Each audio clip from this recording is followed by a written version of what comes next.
Hello, everyone, and welcome to Publishing Your Work, York Faculty of Graduate Studies Scholarly Skills webinar. My name is Alice MacLachlan, and I am Vice Provost and Dean of Graduate Studies here at York University. It's my absolute pleasure, whether this is your first time or you've come to our Scholarly Skills webinars before, to welcome you to the latest iteration of this series. We see these as a kind of virtual brown bag event, an attempt to bring the York community together with some of our leading graduate teachers, mentors, resources, and experts to help together as a community find our way through some of the sort of diverse aspects and skills that allow you to build your portfolio as a researcher, potentially as an educator, as a scholar, as a professional during your graduate degree. We started this as part of our 60th anniversary celebration last year. It's absolutely my pleasure to continue it. So I want to welcome you very sincerely, each and every one of you today, and I hope you'll come join us again in the future. Before we get started, I want to take a moment just to provide some sort of land acknowledgement. And of course, because we are doing this virtually, many of us may be in very different places. So while I acknowledge the land that our host institution, York University, is on, I invite you to take a moment to reflect or think or research or learn about the place and space that you find yourself. York University recognizes that many Indigenous nations have long-standing relationships with the territories upon which York University campuses are located. These precede the establishment of York University. We acknowledge our presence on the traditional territory of many Indigenous nations. The area known as Takaranto has been taken care of by the Anishinaabeg Nation, the Haudenosaunee Confederacy, and the Huron-Wendat. It is now home to many First Nation, Inuit, and Métis communities. We acknowledge the current treaty holders, the Mississaugas of the Credit First Nation. This territory is subject of the Dish with One Spoon Wampum Belt Covenant, an agreement to peaceably share and care for the Great Lakes region.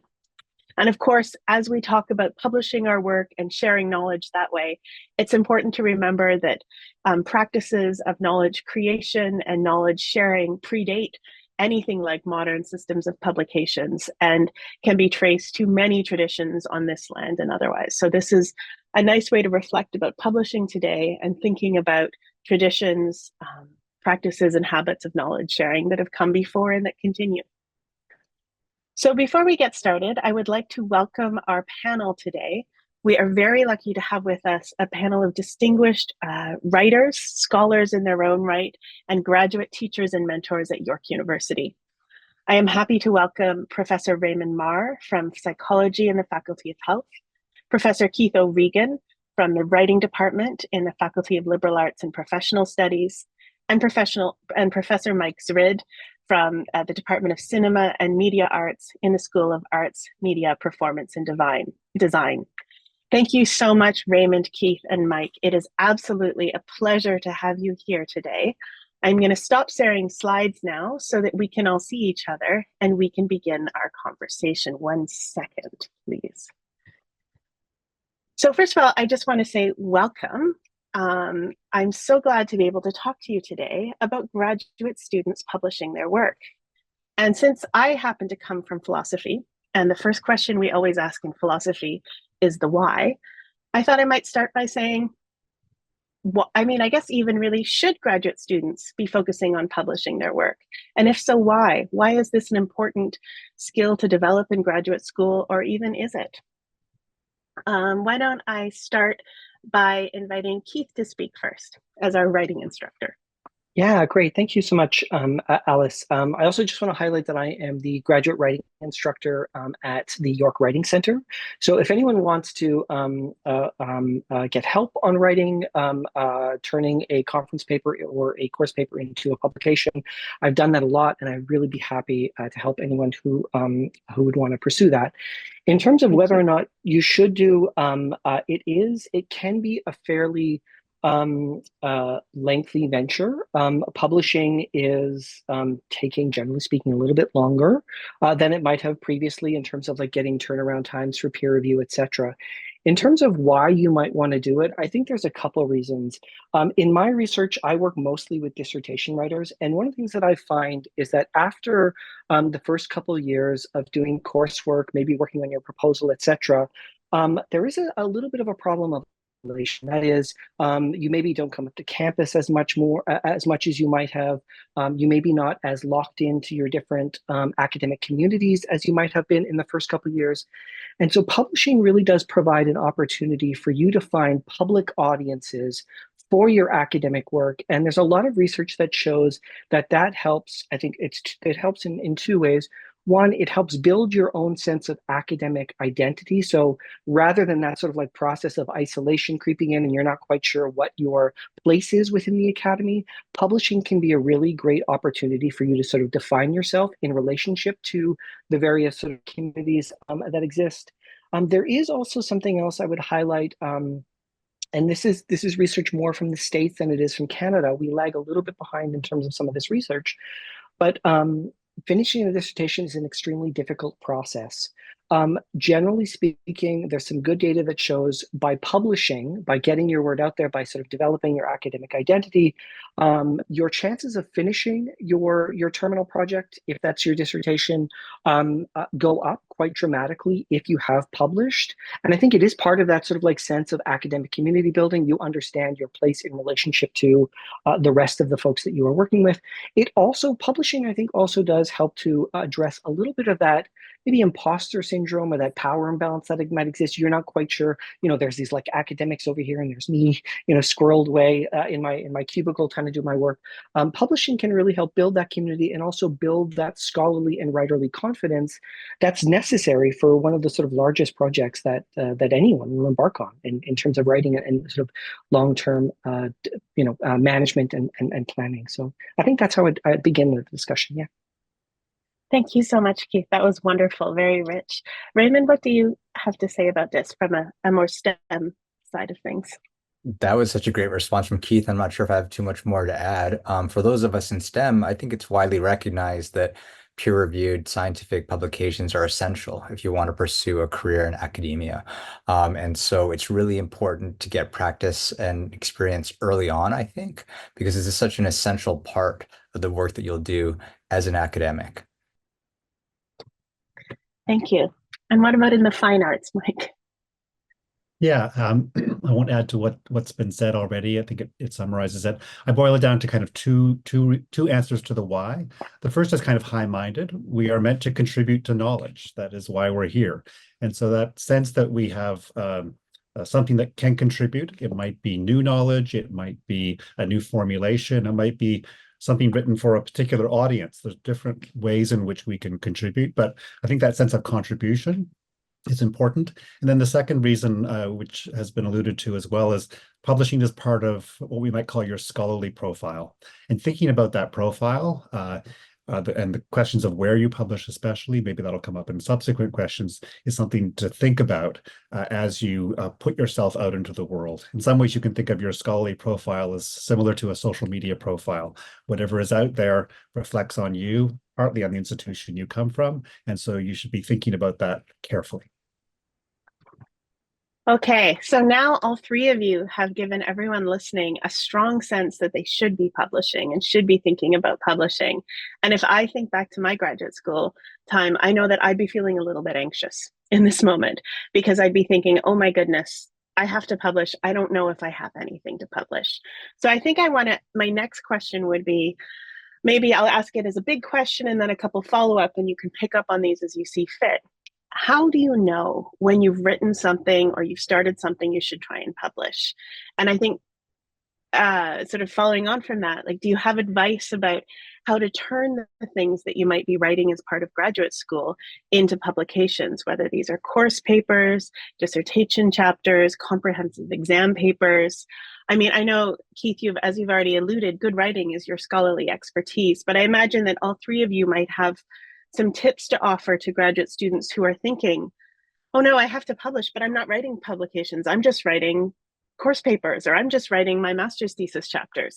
How do we get from A to B in this way? I don't know, Raymond, why don't you start this time? Sure, yeah, absolutely. So I think that the practice of writing is essential, and I think that you should view everything that you write as potentially contributing to a publication down the road, right? And so Mm. you write things, know that if it's on a topic that you're interested in, it may not turn into a publication, next week, next month, but maybe 3 years down the road, you'll be writing a paper and think, I thought about this before. I know I wrote something about it, and you're going to go back to it, right? And so that's one half of the picture. The other half of the picture is when you're asked to write things for courses, for comprehensives, think about a future publication. Keep it in mind, right? So write these things so that they're maximally useful for you, right? If you're given the opportunity to write on a flexible topic of your choice, choose a topic that's closely aligned with your research so that whatever you write, maybe some of it, 60%, 80% can go towards a future publication. I know that my very first publication did come out of a graduate course. It was my final paper for that course, and it was eventually reshaped into what turned into be my first publication. And so I think that sort of squeezing the utility out of these different assignments because we're being asked to write all the time, even if it's a one-page response paper, if you get the flexibility to choose the topic, if there's some sort of way to shape it into something that's really closely aligned with your interests, then some of that, even if it's just a paragraph, might go towards a useful publication. Thank you. That's really helpful. Mike, what do you think? Yeah, I think in some ways, in terms of the question, when do you know when you're ready to publish something? We take our cues from our audience, and some of the things that you've mentioned already, Alice. If we write a course for a paper for a course, we have the instructor's feedback. If we're in comprehensive exams, we get the supervisory committee's feedback. When you get to a conference, you have a wider audience, and if you're getting feedback where some people say, "This is interesting, I'd like to hear more." At a conference, people might even say, "Are you planning to publish this?" That's a good sign that it's time to think about a publication, and then what is the next audience for this kind of work.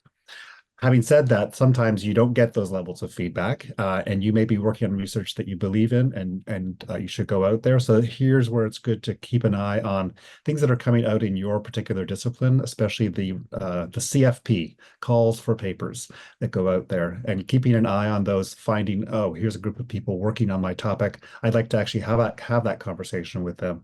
It's a really great way to start to again enter that conversation by thinking about who might read this.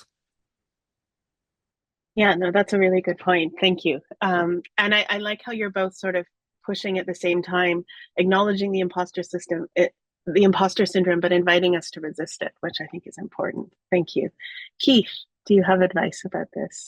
Yeah, so what Michael said, I think, really rings true. I think what, Raymond's point about anything can be used, that's what I've seen. I've helped a lot of folks publish a lot of stuff.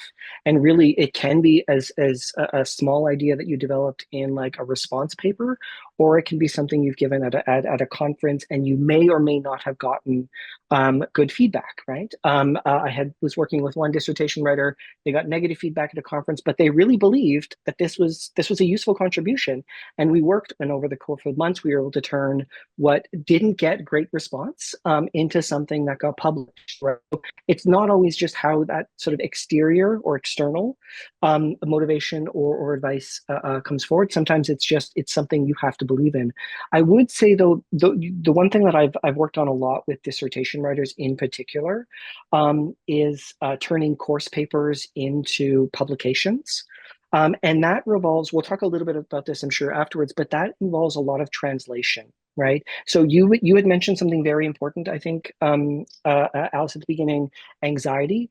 When you're sort of stepping out onto that stage, when you're thinking about not just showing something to, let's say, a supervisor or professor in a course, but to a broader audience, that can feel very very intimidating, and there's a lot of power imbalances that you might have to confront. So one of the things that I like to highlight is that that translation process in between the actual course paper or the conference paper or even the response paper, whatever it is, how small or long it is, there's a lot of other folks you can draft in to read over your work, to take a look at this. For generally speaking, your committee, your GPD, I had one person I was working with who would reach out to they had their GP at their graduate program assistant read over their work because they needed that sort of boost of confidence. And that's amazing, right? But there's a lot of folks who can help you along the way. So if it does feel anxious, if it does feel, it induces anxiety, if it does feel like an incredibly intimidating process. I'm channeling my own feelings from when I first was publishing. There's a lot of folks who can help you along the way, and I think it's a really great way of developing your own academic voice. And again, building that community, because that community is not always there, and sometimes you have to work really hard at building your own. I love that, especially the point about community. That's beautiful. I want to pick up on two things that I think emerged in what all three of you are saying, but maybe that you gave voice to in particular, Keith, and that's the idea of translation. And actually, maybe this picks up on what Raymond and Mike were saying about audience. I think one of the things, again, I think from my own experience, and then also with my students as a supervisor and also as a graduate program director, is helping them think through what it is to translate from writing to an instructor who maybe set the prompt or told you the scope of the course or has helped you shape the dissertation topic. I mean, obviously, major research papers and dissertations are independent work, but they're guided independent work. And you're used to writing to an audience who set you on, who helped you get on this path and who know the path you're on. What advice generally, and I know this is very hard to do in the abstract, do you have for someone who's thinking about, submitting through anonymous peer review for the first time? And feel free to say a little bit about anonymous peer review around the way. Like, how do you translate into that? I mean, it might be a call for papers on a particular theme, but it might just be submitting to a journal or to some other venue. What advice do you have for translating to the publication? I don't, let's see, who hasn't gone first yet? I think, Mike, it's your turn to go first. All right. First thing I'd want to say is, again, this is very discipline specific. So you take your cue from the people within your discipline who are guiding you. Within the arts, humanities, and I guess to a certain extent the social sciences, it is important to have that sense that this is a new contribution. And I've spoken to people on a number of editorial boards, and they say the first thing they look for when they get a submission was this a paper in a grad course, and so they're kind of looking for that. And often a good paper in a grad course, as you say, Alice, is working through a set of prompts from a course. You want to kind of strip that away. And it's a matter of trying to find the essence of the thesis, of the argument of the paper, and then seeing how that is going to be in conversation with the other scholarship around that question. But most often this means getting rid of some of the lit review. You don't need to prove that you know stuff that everyone in the field knows. And then really honing that idea of a central idea in a paper. That's, as I say, works for arts, humanities, and probably social science research. It may be different in the sciences, and maybe Raymond, you can comment on that. No, I love that. Actually, why don't we turn to Raymond next for the contrasting disciplinary view? Sorry that I'm making you represent all of STEM, Raymond. I know that psychology actually sits in a beautiful center, and in fact, you and I have worked together, but please represent all of STEM. Thank you. Yeah, this is a really interesting question. I found that for many people, myself included, many students, transforming your master's thesis into a publication is the most difficult thing. A lot of the times it's far easier just to write a paper for a publication. But there's something about the master's thesis where you're writing it for a particular audience, for your examining committee. And then once those words are written, it's very hard to let go of them. It's very hard to strip that literature review down. Everything seems essential. And so I don't have great advice for this other than see whether you can get a co-author. That's what happened in my case. Someone came along and helped me publish it, but first they, tore it down to its bare essentials, and I got very mad. But in the end, it was the right decision or the right choice. I was not capable of making those kinds of decisions for recognizing what should go and what should stay. And sometimes you really just do need some fresh eyes on it. And so I think bringing on a collaborator or co-author is often a good idea after you're taking something that's already been written and sort of reshaping it for publication. I love that advice, and it really builds on the point about communities of readers that Keith made before, that, maybe sometimes you need to turn your readers into your co-writers. That's lovely. Thank you. Keith, you're the writing expert. Do you have advice for us about this translation process? That's no pressure. Actually, I do a lot of work on this. And so I actually have a number of things that I focus on. So one of the first things that I like to recognize when I'm working with a dissertation writer, and one of the first things I run a PhD Writers Cafe where I sit down with a number of dissertation writers and we talk about the genre expectations of a dissertation. And a lot of folks have not seen a dissertation. So the first thing that I do is I send them to the York University Dissertation Database. And what I refer to that as a repository of mentor texts. And as with any good mentor, you don't necessarily have to follow every bit of advice, but you need a little bit of that guidance that helps you along. Now, Raymond's idea about if you can have a co-author, that's amazing. I know a lot of folks who have their first publications have come through working with a supervisor or a committee member that they work really well with, and that's great, right? That can really help. My suggestion always when you begin that translation process between, let's say, a course paper and an academic article is to find a good mentor text. They find the canvas among friends. Which academic journals do you think would be useful for you to write in or to submit to rather? And then once you've done that, to read over 4 or 5 different articles from the journal that you think might be best suited and might be willing to accept a piece like you're about to write or to translate. And then you pick 4 or 5 articles and you do what I refer to as mirror outlines. And what I mean by that is it's basically you just have an outline where it's like, okay, number 1, first paragraph. What do they do in their first paragraph? And you do that across the whole of the academic article. And what you're doing there is you're educating yourself on the genre expectations of a published, that is a successful article in that field. And I agree with Michael, it can be very context dependent, discipline specific. But once you have a sense of, okay, so this is the rhythm of these academic articles, this is what this journal seems to accept, you can then do an outline of your own, again, numbering your paragraphs in your own work and think, okay, so my introduction is 1,500 words. They seem to have introductions that are 300. If I submit something that's 5 times as long, I'm probably not going to get accepted. Similarly, I was working with a colleague and they were submitting to a journal that I had submitted to. And they were wondering why this, why wasn't it meshing? Why wasn't it working?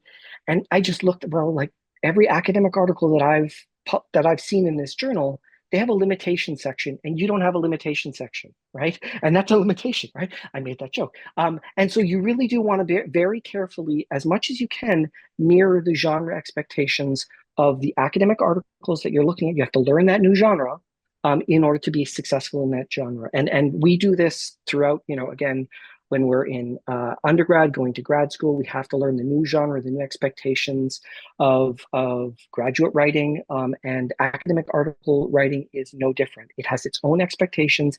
And if we want to be successful, we have to, as much as we can do, follow those. I love that. Thank you so much. I really like that framing it in terms of genre. And you also have reminded me of something that I often say to students, which is, anytime you publish or present your work, you are contributing to a conversation. And the trick with contributing to a conversation is to offer something new and original, but not so new and original that it can't fit into the conversation. You don't want to totally change the subject or start speaking in another language or flip the cadence in some way that is jarring and jolting. And so it's that interesting combination of providing a novel contribution while shaping that contribution to meet the sort of the comments that have already been made. And so that can be a delicate balance. And I love the idea of mentor texts. So I think we've arrived sort of naturally at the question of like where to publish, since we're talking about genre expectations and the right venue and sort of looking to your audience.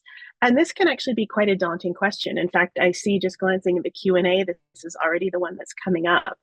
And so I know, one of the hardest things after you've figured out what to publish is to think where to publish. Like, what is the right venue for a piece of work?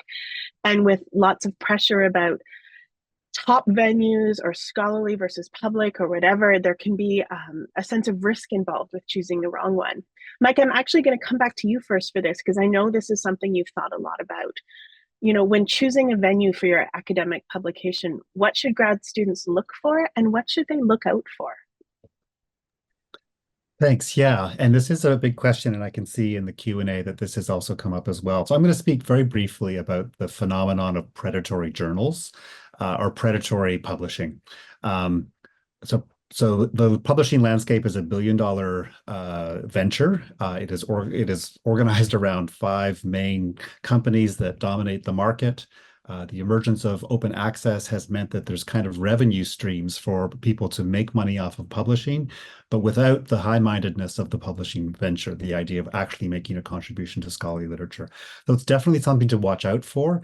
And to answer one of the questions, publishing in a disreputable journal will reflect poorly on your scholarly profile because in some ways it shows bad judgment. So how do you see them? I'm just going to do something just for humor's sake. I'm going to do a share screen and show you the junk mail folder on my email. And basically, this Outlook is already telling me things that I need to watch out for. And I'll just, I'm being contacted by infrastructure engineering research, even though I'm in the arts. And maybe I'll click on this one. You can tell that it's been kind of written by a bot. It's inviting me to this research journal that I've never heard of. It's inviting me to, it's giving me some compliments. Oh, I've seen this thing that you published. Would you like to publish something similar?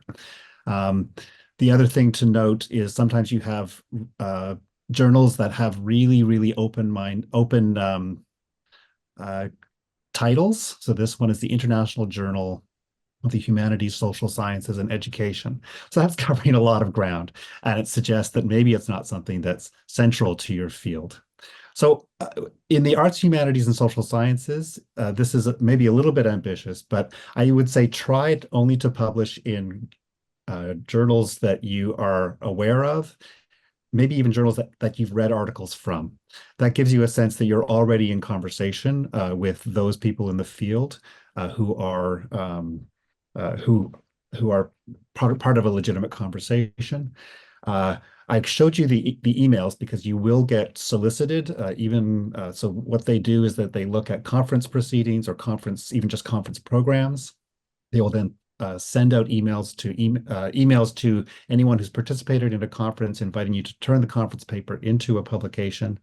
And it's often very complimentary, and you sort of think, oh, this is exciting, but just be cautious. And the first thing I would do is talk to your supervisor, talk to your peers about whether this is legitimate.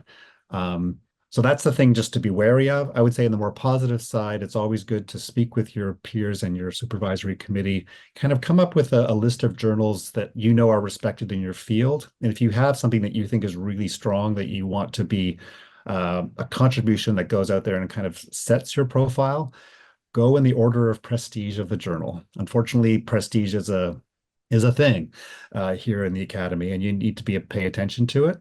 But then you want to work through the journals that you want to publish in. You may not get accepted by the first one, go to the next one.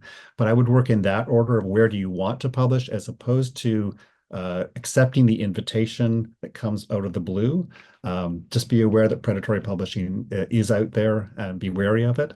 Last thing, that doesn't mean that getting a cold call means that it's going to be predatory. You will get legitimate inquiries, but again, just do your due diligence in thinking through that issue. Thank you. That is very good advice and very needed. Thank you. Keith, is there anything to add to that? Yeah, just very briefly, I think asking, obviously the committee is, your supervisory committee, that's important.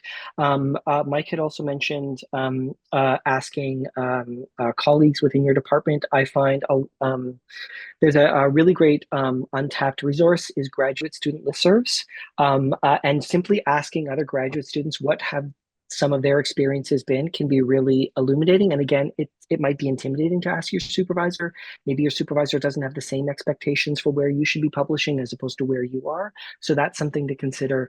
The one thing I would also suggest is that it is okay to email journal editors to ask some questions. Now, of course, you're not going to ask them, can you read over my paper? Is this suitable, etc.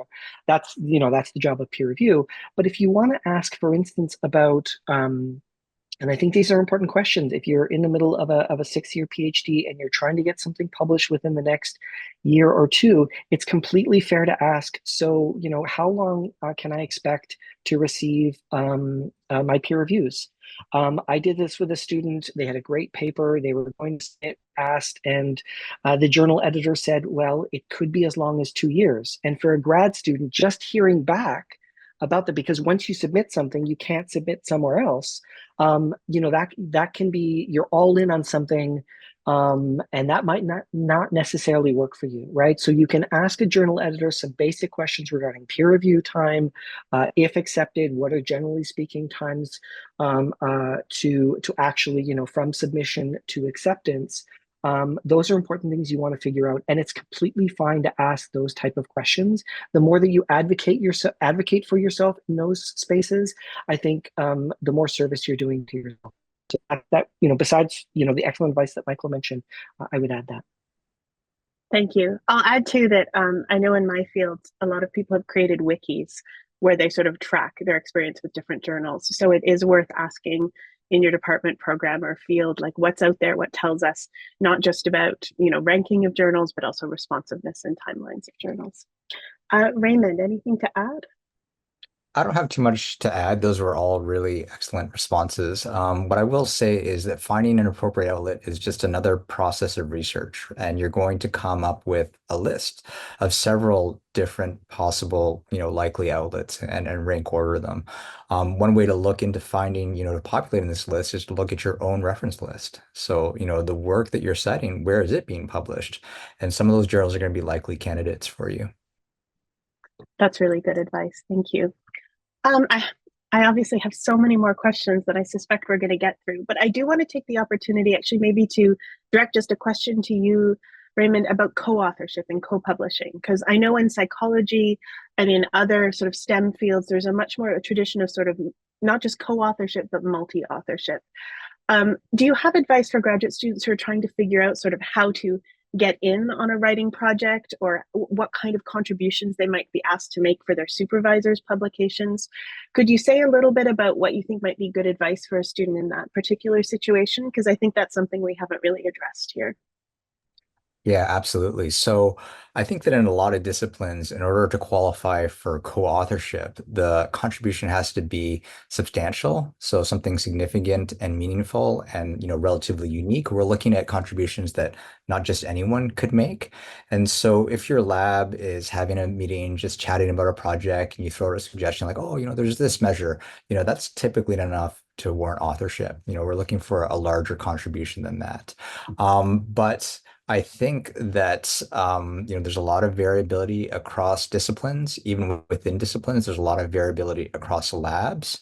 My main suggestion when it comes to co-authorship is that these are discussions that should be had early and frequently, right? So at the very beginning, when you start to make contributions, you should begin to have conversations about, would this, constitute authorship for me? Where would I fall in that authorship? That kind of thing, in what order?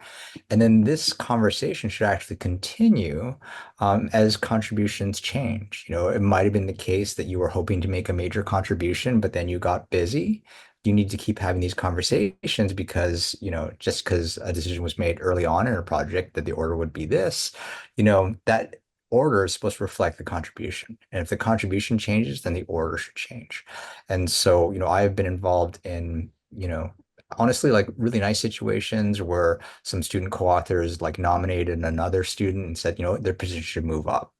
They did a lot more than we were expecting at the beginning. And some of that was invisible to me. And I wouldn't have known that if students hadn't piped up. And where I've seen co-authorship discussions go wrong and get ugly is when there weren't conversations or there were insufficient number of conversations, especially when things change. So, communication, I think, is really key, and having these discussions in an open and calm manner with everyone involved will typically circumvent most problems. That's really good advice. Thank you. And it nicely ties into the sort of point to be thinking about publication from the very beginning and in different ways, both individually and collaboratively, and to be having those conversations, both within a lab with your supervisor, but then also potentially in a course, sort of saying, I'm really hoping to turn this into something. Can you tailor your feedback to a potential publication or so on? It seems like one of the things we should all be doing is talking about publication. All right, we are running short on time. I actually have 2 more questions. So I'm going to ask that we keep that in mind when I ask you 2 final questions, and then we will open it up to our audience who have already been submitting a lot in the Q&A. So one is about returning to the question of venue. It seems increasingly that a lot of academics are publishing and are being encouraged to publish their work in more public-facing venues. So even things like blogs, Substacks, pop books or periodicals, even social media posts. Thinking about graduate students in particular, and those at the beginning of your career, what are some of the benefits or trade-offs or risks of sharing your work in this way? And do you have advice for graduate students who find the public-facing, sort of public engagement route appealing and are considering pursuing it? Why don't we start with you, Keith? Yeah, excuse me. One of the things I find dominates a lot of dissertation writing is what I sometimes refer to as they speak, right? It can be very difficult for dissertation writers to very sort of bluntly and clearly state what their opinion or what their analysis of a particular situation is. And sometimes I find when I'm looking over a student submit their work, I find, some of their more key incisive moments come at the bottom of paragraphs and they're so like buried. And my sort of comment is always, that's the you that we want at the front. And I find while it's possible to do a dissertation and you hide a little bit, one of the real benefits in more public-facing venues is that you can't really hide in the same way. If you publish something in, let's say, The Conversation, and I've worked with a number of folks who've published in that venue, you can't just be citing other folks. So the one strength that I've seen in more public-facing work is you really have to sharpen your skill at developing your own authorial voice. And that to me is one of the most important things you're going to be doing, not only during your the dissertation phase or your master's phase, but also if you look to pursue a career in academia. So public facing work can be really great at building up that confidence and making sure you are very clear about what you want to contribute to the as you mentioned, Alice, earlier, to that conversation that you're engaging in. In terms of the downside, I haven't seen, to be very honest, that much of a downside, depending on where folks are trying to publish. So again, it's not that there aren't downsides. I think some of the things that Raymond was mentioning in his previous contribution were very valid. You want to make sure that conversation between yourself and who it is you're working with, the editor, et cetera, is clear about what the expectations are. But I've mostly seen just benefits. Yeah. Thank you. Mike? Yeah, I also agree with everything that Keith has said, and I really think the benefits are important. Again, thinking in a high-minded way about the benefit to the field, it's really important in the arts, humanities, and social science for us to be having public conversations, although we're not accused of just being in the ivory tower. And developing that authorial voice is also going to be good for your scholarship. From that selfish perspective, you do want to make sure that you are also publishing in peer-reviewed publications, again, in terms of your scholarly profile.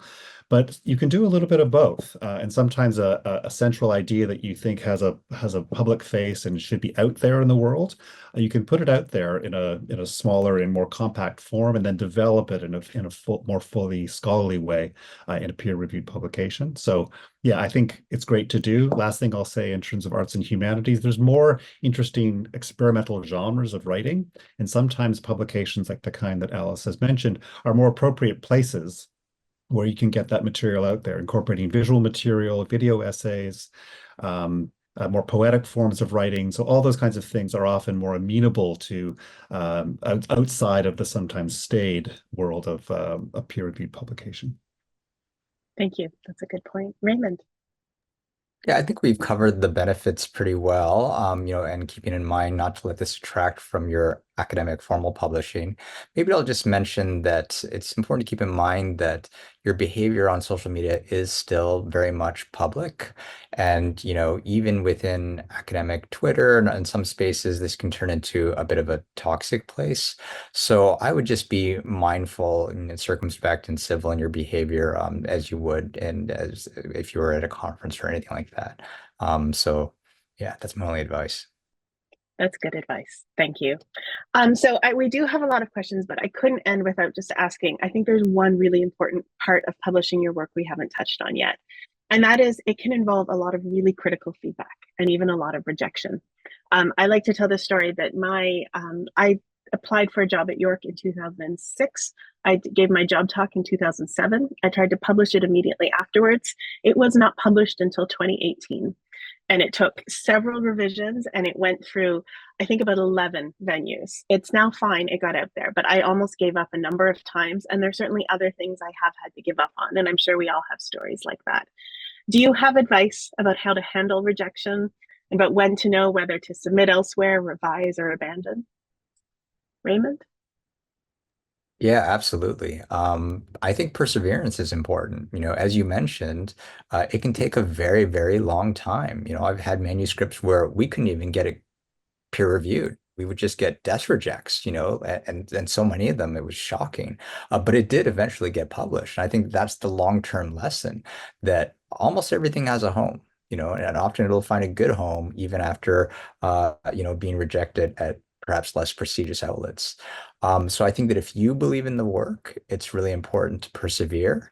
I think in terms of the negative feedback, what tends to get you down often can be the tone and tenor of some of those comments. And it's really important to separate the information that's being relayed, the actual feedback, from sometimes how it can be delivered. It's very natural to have a negative reaction to these kinds of comments and sort of hunch your shoulders up and get very defensive. And I think that you have to train yourself to think that, well, even if I don't like the way that this was delivered, is there a kernel of truth here? So just as an example, often someone will say, you didn't even mention this, and you can point to where it is in the paper. Like, no, I did mention it, right here. It is on this line on this page.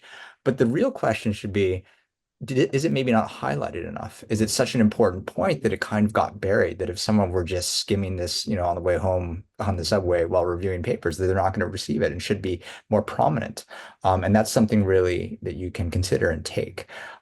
So I make a point of trying to read reviews multiple times, because I know that I'm going to have an emotional reaction, maybe the first or even the second time, but less so the third time.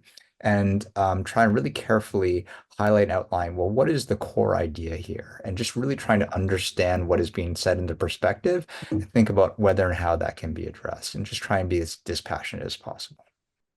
That's great advice. I'll add, I'm worse than you. I have a review buddy, and we read each other's reviews for each other and give each other the content because we can't handle some of the tone. Mike, do you have anything to add? No, I think Raymond's response is absolutely right. Ultimately, it's not about you, it's about the text. And even though you made the text, it's just a product that is being looked at and evaluated in terms of how it's going to contribute to that particular publishing venue. So again, think about audience and the fact that there are different audiences. As Raymond says, eventually it will find a home when it finds a receptive audience. And there's always good advice and a critique that you can incorporate into your next revision. Shake it off. Good advice. Shake it off. That's right. As the great Taylor Swift says. Keith, I will let you have our final word. What advice do you offer to those facing critical feedback and rejection? Yeah, I often say that all issues of writing are also issues of emotion. And I think what Raymond said, what Michael said, it's exactly right. A lot of times when I get maybe like a revise and resubmit, and I thought this was perfect, and then obviously not, I have trouble reading. I have trouble reading. My eyes just sort of like go over the words too quickly. And so your point about having buddy, you referred to it as, but like the sort of like rejection or like whatever that was. Sorry, Alice. No, we do call each other rejection buddies, but I changed it to review buddies to be more positive in this venue. Review, no, perfect, totally perfect. Review buddy, that's actually really important. A lot of the work that I do in the Writing Center is specifically when someone hasn't been accepted, they, or they might have gotten a really, what they believe is a rough revise and resubmit. I go over that line by line. Okay, so we create a document. This is what they're saying you didn't do. Can you show that you've done that? And I think Raymond's point was really important. Sometimes you can say, yeah, but on page 10, I did that. But it's actually something that should have been on page 1 or 2, right? And so it's they're criticizing the entire opus, they're criticizing everything. It's maybe not even unfair. It's about bringing out the sort of strength of your arguments. Now, of course, we all have heard of Reviewer 2, the very famous Reviewer 2, who just doesn't like anything. But I do think that sober reflection is useful. Finding someone who can walk through you with this, I think, is really important. Maybe just to bookend the conversation, I started off by talking the importance of building your academic community, and if you can have someone who can be part of that community that can help guide you through that, or just commiserate with you, that's super important. That's needed because, the path forward is going to be paved with, unfortunately, rejections and revise and resets. Thank you so much. That's really helpful. And I think also to any other mentors and faculty members out there, can I encourage all of us in relatively secure positions to share our rejections, to tell the story of our rejections, to create those reverse CVs, to do whatever we can so that those who are coming up know just how many all of us carry and how petty we are about them. Because it's important to sort of acknowledge and own it so that we can do better. Thank you so much to all of you. We have a number of questions that have been popping up in the Q&A. Anessa, can I call on you to start reading some of these out? Thank you so much. Absolutely, Alice. Okay, so I'm going to read out the first one. What are the pros and cons of publishing in an academic journal versus an open access journal? Tying into the previous conversation on navigating predatory journal. Oh, that's such a good question. I'm actually going to have to even jump in and insert myself a little bit because I am an editor of a scholarly open access journal. And so I want to say a little bit about the terrain because it's quite complicated. Open access typically refers to a journal that does not, a publishing venue that does not charge readers to access. They are open in the sense that it is not behind a paywall or a subscription. Now, there are many different models of open access journals. Some are scholarly and reputable. Some are indeed predatory. Even among scholarly and reputable journals, there can be different models, and some may require that you pay in order to submit your article for publication, but if some require that if it's accepted, you pay. Others do not. I can never remember if it's the diamond or the platinum model, but the diamond or platinum model means it's free to both authors and readers. That is the model that my journal has because we are lucky enough to be funded in part by the Canadian government through this Tri-Council. But there are a number of considerations around open access journals that may include the need to pay money. So maybe the three of you would like to speak to that in some way. Raymond, do you want to go first? What's your advice about open access journals? I think you covered it pretty well. There are highly reputable journals that have open access options or are entirely open access. And so I think open access versus not really does not determine whether something is reputable or advantageous to publish in. I think you need to do that extra research to figure out, the standing of this journal, whether it's predatory or not, and those sorts of things. Now, there are, of course, disadvantages, and there's financial cost here for many of these open access journals. And, there's an agreement between York and several publishers to sort of waive that cost, and that's a factor to consider. And whether you or your PI, your lab, or your university has a fund to help cover those costs, I think is going to be another factor to consider. But other than that, I think that there are advantages to publishing open access in that the work is more readily accessible, right? And that no one has to pay to read it. And so that can certainly help to elevate your impact. And I think that in some cases, granting agencies, stipulate that any work that comes out of this grant be published in an open access fashion to ensure that it remains accessible to the community, to society. So those are all some other factors to consider. And I'm just going to make a quick plug to say that among the sources of support you can look for publishing, keep in mind the Faculty of Graduate Studies Academic Excellence Fund, which is there to support graduate students with their research. It likely wouldn't cover all of the costs, but it could go some way to many open access journals. Keith and Mike, Mike, please go ahead. Just wanted to quickly add that York University has some incredible expertise in open access. They have a small collection of experts. So look on the YUL website and look for the open access resources, and they will help you if you have questions about a particular journal or about the agreements that Raymond mentioned. Yeah, absolutely. In fact, the York University libraries in general are very helpful around publishing and sort of navigating this world. Sort of after you finished with Keith and his remarkable writing center, those would be the people I would turn to next. So thank you. That's good advice. I think we might be ready for our next question, Anessa. Yeah, sure, Alice. So a follow-up question on co-authorship. Um, I am in the social sciences. A few colleagues would like to co-write, but we're not sure where to start, how to marry our different voices to sound coherent, and how to actually go about discussing rank of authors without hurting feelings. That's a tough one. Who would like to take a stab at that one first? Raymond, you've probably had the most experience with co-authorship, I'm going to guess.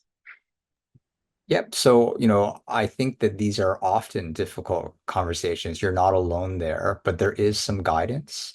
And so many scientific societies have some, sort of documents that outline what sort of contributions are important. So you can look for these resources among your own disciplines and maybe compare them and just talk about like what are the components of a paper and who's going to be responsible for which components. And again, I think it's really important to have this conversation before you begin writing in earnest rather than later, and continually as you adapt the project.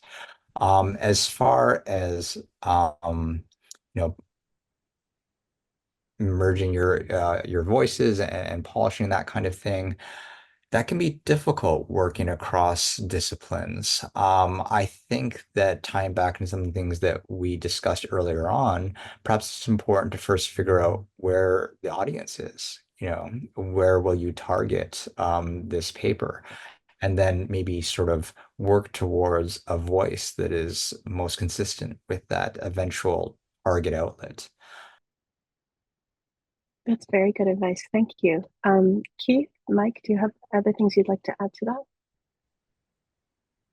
Just very briefly, I thought Raymond's point about conversations again the most important. I do in the few occasions that I've either co-authored with someone or worked with a couple dissertation writers who had decided to co-author, and they both came to see me to work through their work from actually early planning stages.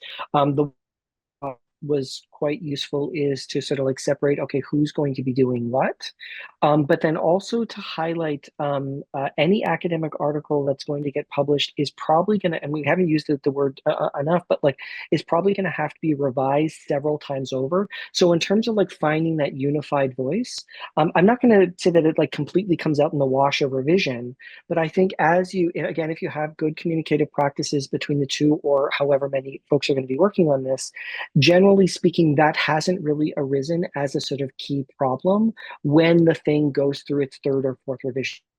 It's hard to tell that this was written by multiple authors. So yeah, it doesn't all come out in the wash, but a lot of that does happen throughout the revision process. Thank you. That's also good advice. Mike, anything to add, or shall we open up to the next question? Let's go to the next question. All right, Anessa, I think we have time for one more. Oh, that's hard. Okay. Maybe two more if they're brief. All right, here's a question. I am wondering about the red flags and green flags for knowing which journals we should submit to, how to prioritize and how to identify which order we should submit in. Aside from Googling the impact factor of a journal, what else might be relevant? Also, is there a lower limit to an impact factor or other cutoff criteria where we should not consider submitting to a journal? That's a good one. It's going to be very discipline specific. Mike, why don't I start with you and then we can move across the fields. Yeah, I would say in arts humanities, and again, I can't quite speak for the social sciences, but impact factor isn't something that I necessarily is my first go-to in measuring a journal. It's more conversations with peers and supervisory committees about what they consider a good venue for the work in terms of the audience. And again, this element of academic prestige that's sometimes not measurable, even though an impact factor would like to. So again, within arts, humanities, and social sciences, those conversations about where to publish, and wide conversations. Don't just take the word of your supervisor, talk to a number of people and then construct that list. And that list may vary depending on the kind of essay and the kind of research that you're doing. Then impact factor is one element, but I think impact factor is more relevant in the sciences and so-called hard disciplines. Could be wrong. Thank you. Keith, why don't you add to that and then we can turn to the hard sciences. Yeah, actually, when I do, like when a student comes in and they're thinking about publishing and we have a sort of variety of journals that we want to look at, one thing also to consider, and this isn't necessarily a red flag in that it could be a bad thing, but just to sort of consider that if a journal only publishes once every year, and there's only 5 or 6 pieces that they publish, that might be, as a grad student, the stakes might feel different, right? If a journal has publishes multiple issues per year, then that's something different. Then maybe your chances of acceptance go up. Do want to reiterate something I said earlier. You can reach out, you can ask questions, but I would also make sure that when you're sort of like looking through, one of the things I tell dissertation writers, look through table contents of dissertations just to see how they're focused, but also look and see how long particular articles are. I've seen some journals where it doesn't happen all that frequently, but like the articles are maybe like 5 or 6 pages. And if it's very, very short, that might not be, and you have a really good piece of work that's, let's say, 20 pages and it needs condensing into like 5 or 6 pages, that might not be the most advantageous for you. So be a little bit, back yourself a little bit, be a little bit more confident, and look for some of those spaces where you think, yeah, I can fit, these solid pages. Yeah. Thank you. And Raymond. Yeah, I think that as long as a journal is reputable, I think that publishing an article there can still be advantageous for you. So we're not at a case now where libraries only subscribe to certain journals and just certain articles are never going to be read. Like as long as it's indexed, within a reputable database, like Web of Science or PsycInfo, it's going to be found. If someone's looking for those keywords, it's going to be found and it's going to be read. So I think that it's sort of a process of going through like the reputable journals that are related to this topic that are likely going to reach the audience that you're seeking. And you might certainly start at the top, the one that is has the highest prestige, that's most difficult to publish in. But I'm not sure if there really is, a threshold at which you wouldn't want to publish in a reputable scientific journal, and so I think that you should remain open-minded, and it's certainly more advantageous to have a publication in a reputable journal somewhere than just to have it, sitting on your hard drive where no one's reading it. So that's very, very wise words. Most places will be better read than your hard drive. One hopes. Thank you for that. Anessa, do you have one last question to take us out? I think we can fit one more in. All right. You've touched on imposter syndrome. What do you do to pump yourself to quiet imposter syndrome when you are getting the harsh feedback that amplifies rejection sensitivity? That's a lovely question and a very difficult one. Keith, do you have advice for those of us who are feeling like imposters? Yeah, I don't know if anyone's seen, I think it was there's some comic where it's like, there's like 8 boxes and, the first box is someone presenting and there's like, seven people are saying, wonderful job, excellent, great. And then one person, says, I have a question. And then essentially over the course of the comic, all those positive things tend to fade away. And then all you're left is, I have this one question. And so I think we tend to accentuate some of those negatives hit harder. Right. And some of the positive things that we might have been told over the course of our academic careers, like if you've gotten to the point where you're either in a master's program or a PhD program, you have to excel a lot to get here. Right. And so it is another step, and it's a difficult step in trying to like pump yourself up. But I don't think we are sufficiently reflective on those good things that get us there.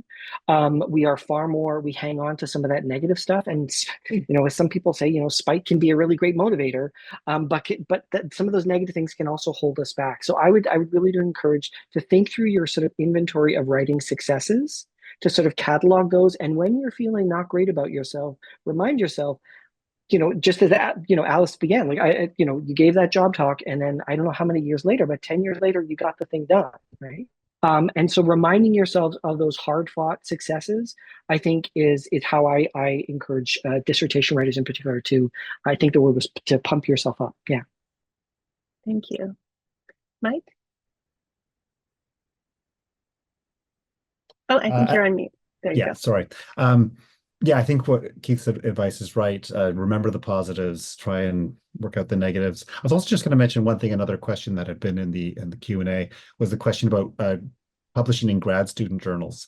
And although we've been kind of talking about starting at the top and working your way down, if it's your first time publishing, sometimes that's a really good way to start. Again, I'll speak for arts, humanities, and social sciences, because you're working in a friendlier environment. It'll get you through the stages of publication, and you'll probably get more human feedback than you will from harried people working at quote unquote top journals. So that might be a kind of good practice run to get through the imposter syndrome. Anyway, I just wanted to say that those are perfectly legitimate. If you have a piece that you think would be appropriate in a smaller grad student journal. Thank you. Raymond, any last words? Yeah, I think that in terms of imposter syndrome, this is a feeling that you're sort of alone in this. You're the only one getting this kind of negative feedback. And if you just talk to your peers, if you talk to your supervisors, you talk to your PIs, you'll find that you are not alone in this. Everyone has been through this. And so I think that one way that you can reframe things is to focus on the process and to view this as opportunities for self-development.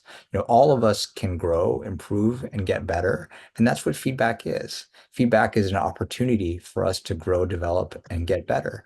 And so I think that if you look at things in that way, it turns this negative into a positive, right? We would all like to get better at things. And here is some guidance, some direction in how we could possibly get better. Thank you. Those are very wise words, and I appreciate them. On a very practical note, I would suggest trying to save a compliments box. Whether it's nice emails people wrote you that you save in your inbox, or a folder or a file, or just some sticky notes or something. Academia can be quite punishing psychologically, and sometimes we forget. We're so anxious to show how sharp and critical we are, and how keen our minds are at finding weaknesses in things, that we forget to laud and applaud one another. So if and when you get that praise, because you will block it out, and because you will be tempted to think it doesn't count and the critical feedback does, or you're the only one getting the rejections, the critical feedback, make a conscious effort to balance it out with some sort of place for the good things. Because if all of you are in graduate school at York and you have made it to this point, we already know you deserve those compliments, and we are incredibly proud of you and incredibly excited to see what you do next. I want to take a moment to thank the panel. This was a remarkable conversation. I have learned from all three of you, and I am very glad to know that our grad students have you as mentors and writers and teachers. I also want to thank everyone who came today, who asked questions or who listened or participated in other ways. I am so grateful you could join us today. We had people both in Zoom and on YouTube Live. I want to say hello to all of you. This session has been recorded, and it will be uploaded to our YouTube channel. That's the Faculty of Graduate Studies YouTube channel by next week. We will make sure that we will be publicizing it and making it available. You can subscribe to our YouTube channel. I believe Anessa has put that in the chat, along with a number of the resources that have been introduced over the course of the webinar. Stay tuned for further scholarly skills series that will be announced and happening over the course of the year. And good luck with your publications. I look forward to reading some of your work. Thank you so much, everyone, and have a good day.